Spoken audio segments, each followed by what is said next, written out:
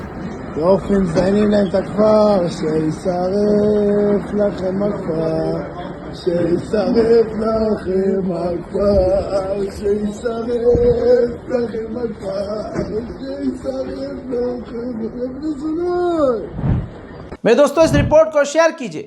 Gaza और फिलिस्तीन को सपोर्ट करने के लिए इस बारकोड का इस्तेमाल कीजिए। दुआ में याद रखिए मुझे भी और तमाम मोमिनीन को, और दुआ कीजिए कि पूरी दुनिया में शांति, अमन और सुकून कायम हो। जय हिंद।